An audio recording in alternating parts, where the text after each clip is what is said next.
Also, in the Great Depression era, as a byproduct of people's struggles, you start to see a rise in radicalism of thought and ideology.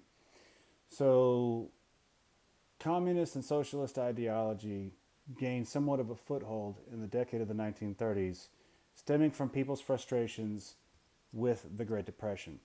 Combined with the influence of the Soviet Union under Joseph Stalin, which had started to gain world traction, you started to see a rise of the Communist Party in the United States. And as such, they were allied with the Soviet Union and took direction from the Soviet Union to subvert American liberalism.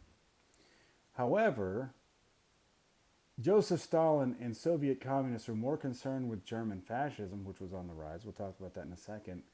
And they wanted to influence and combine with people who were also against fascism, even if they were not communists.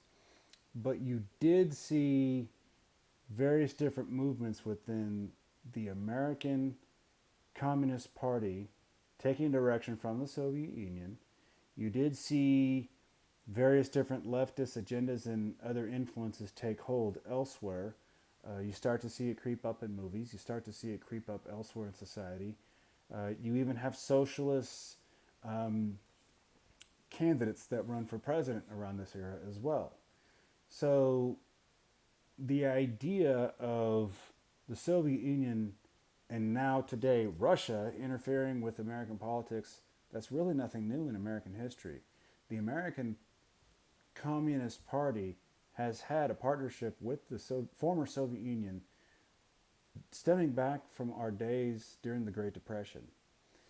You also saw quite a significant backlash against people who associated with the Communist Party for fear of what communism might bring to the United States, and for good reason, let's be honest.